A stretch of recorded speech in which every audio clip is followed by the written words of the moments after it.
Donald Trump's cabinet secretaries do everything but their jobs because they're too busy going on Fox, kissing Trump's ass, or pretending that they're on a reality TV show. And the perfect example of this is, of course, Kristi Noem, whose role within the administration is about as fake as her teeth, her face, and her hair. She is just a complete joke, running around, playing pretend in service of Donald Trump. But sometimes those stunts that Kristi Noem tries to pull, they backfire.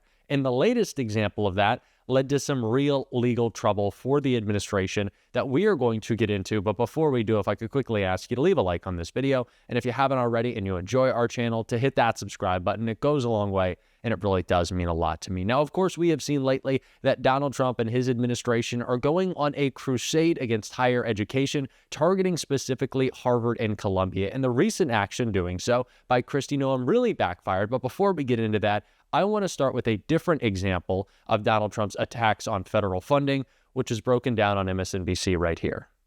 Last year, when Donald Trump was running for president and Hurricane Helene, remember that one ripped through several states, including North Carolina, Trump made some very serious promises to the people there. Think of it. People are dying in North Carolina. They're dying all over those 5, 6 states. They're dying, and they're getting no help from our federal government because they have no money, because their money's been spent on people that should not be in our country. And when I'm president, North Carolina will get the support you need and deserve, and that is without question. Because you didn't get the proper support from this administration. They spent their money on illegal migrants. I will support and totally complete the rebuilding of every region and town and city that was devastated by the hurricane, and I will slash through every bureaucratic barrier that you're having already. Now, President Trump is president again, so you might reasonably expect him to deliver on this grave promise to give North Carolina and the other impacted states the support they need and deserve. Well, instead, the governor of North Carolina received this letter after his state was denied additional federal support back in April. Donald Trump's FEMA writes, postmarked May 22nd. After a careful and thorough review of all the information available, we've concluded that an extension of the 100% federal cost share for debris removal and emergency protective measures, including direct federal assistance for an additional 100 days, is not warranted. Tough. Too bad. This is amid the Trump administration's effort to dismantle and destroy FEMA as an agency. And that is not hyperbole. In January, Trump said, literally, I think we're going to recommend that FEMA go away. After touring the damage in North Carolina, days later in wildfire-ravaged California, he added, you don't need FEMA, you need a good state government. In furtherance of that goal, Trump tapped David Richardson to lead FEMA, a guy who, according to the Wall Street Journal, quote, doesn't have a background in emergency management. Why would you need one? Earlier this month, Richardson also reportedly acknowledged in private meetings that with 2 weeks to go until hurricane season, the agency didn't yet have a fully formed disaster response plan. Hurricane season begins on June 1st. It's 3 days away. It's unclear what, if any, federal help vulnerable states will get to prepare for and recover from what forecasters predict will be an above-average hurricane season. So I wanted to start with that clip because while there has been so much conversation about the funding that Donald Trump has cut off, and of course we're going to speak about that with Harvard, but it extends all over the place. And I remember Donald Trump making such a huge example, such a huge fuss, such a huge deal over the lie he was telling on the campaign trail about President Biden and Vice President Harris withholding funding for political purposes. But now he is doing that again with the state of North Carolina, which he did back in 2017 because of their Democratic governor. Donald Trump does not care, and the cruelty is always the point with him. It is the reason we see these attacks against those who he views as his political enemies, which are now really backfiring after Kristi Noem made a post announcing her new attack on Harvard, which is not going too well in the courts. And I want to take a look at that right here. They will not be allowed to have foreign students because we have gone back to them multiple times, ask them to disclose this information, which other universities have and need to do in order to participate in the Student and Exchange Visitor Program, and Harvard simply has not done it. Harvard has a history of allowing not just protests, but violent protests. So along with that interview, Kristi Noem also wrote, this administration is holding Harvard accountable for fostering violence, anti-Semitism, and coordinating with the Chinese Communist Party on its campus. It is a privilege, not a right, for universities to enroll foreign students and benefit from their higher tuition payments to help pad their multi-billion-dollar endowments. Harvard had plenty of opportunity to do the right thing. It refused. They have lost their student and exchange visitor program certification as a result of their failure to adhere to the law. Let this serve as a warning to all universities and academic institutions across the country. And of course, that was quickly struck down, with a judge expanding an order protecting Harvard from Trump blocking the enrollment of international students, as an injunction came after a judge issued the block last week when the White House escalated its battle against universities. A U.S. federal judge will issue an injunction blocking the Trump administration's effort to prevent Harvard University from enrolling international students. The university was in court seeking to extend a temporary order blocking the Trump administration from revoking the school's right to host international students. The judge, Allison Burroughs, had issued an emergency block last week after the administration abruptly announced it would cancel Harvard's ability to host international students, the last and most severe escalation in the administration's battle against higher education institutions. As graduation ceremonies were underway on campus, lawyers for the university argued in federal court in Boston that the revocation announced by the government last week violates the U.S. Constitution's free speech and due process rights, as well as procedural law regulating government actions.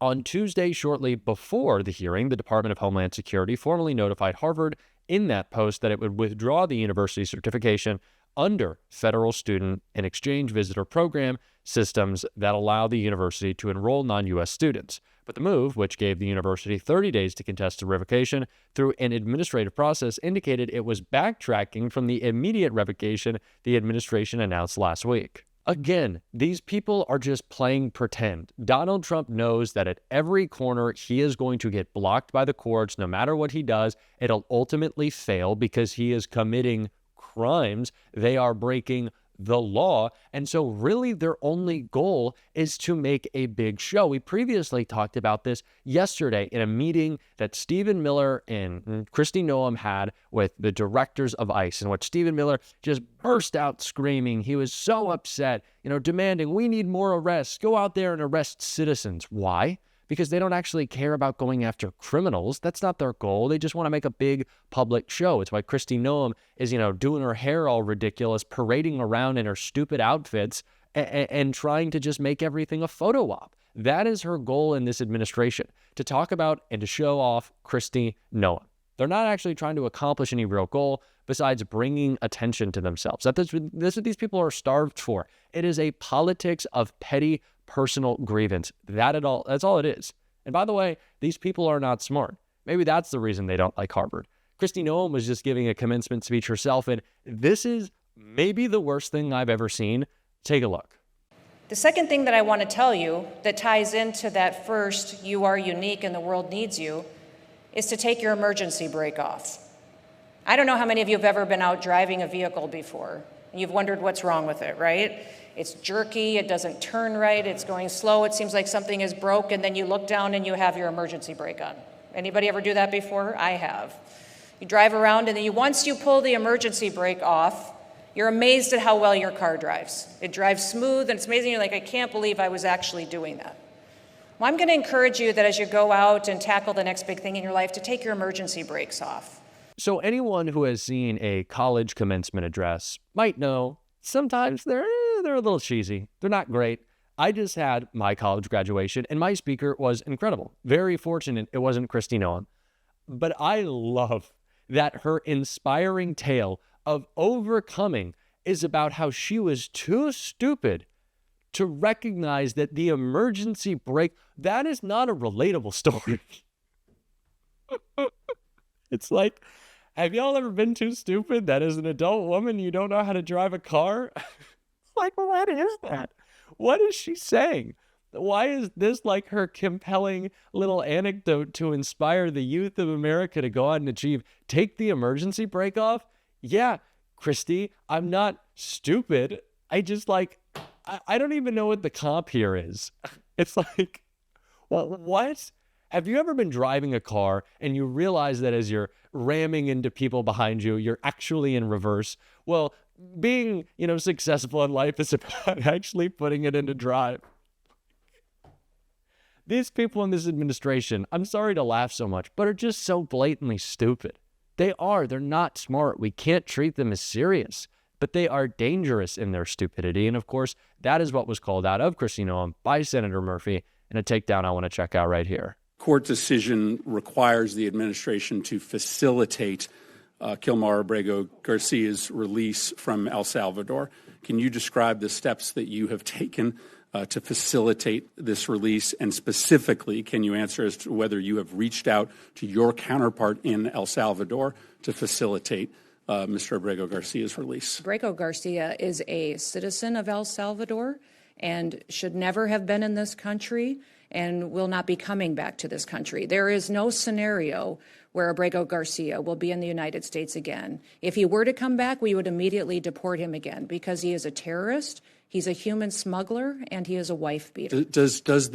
You've read the Supreme Court decision. Does the Supreme Court decision not require you to facilitate the return of Mr. Abrego Garcia? The Trump administration is complying with all court orders and judges' orders. Does the Supreme Court order require you to facilitate the return of Mr. Abrego Garcia? Is a citizen of El Salvador. It is up to the president of the El Salvador to make the decision. You're a defendant on in if the he case. is coming back. It's been a big topic of conversation between all of us, between the country. When the president visited the United States of America, it was discussed and talked about there. The president has been very clear on this issue, as the Secretary of State and I have as well. Abrego Garcia is not a citizen of this country and is a dangerous individual who does not belong here. I will not ask another question, Madam Chair. But the discussion, we would immediately but the discussion ends when the Supreme Court rules 9-0 that you have to facilitate his release. And the fact that you can't even acknowledge the wording of the order, which commands you to facilitate his release, and you advertise to this committee that you are going to willfully ignore the ruling. And that is incredibly chilling for the balance of powers in a democracy that relies on the executive branch to honor decisions made by the highest court of the land.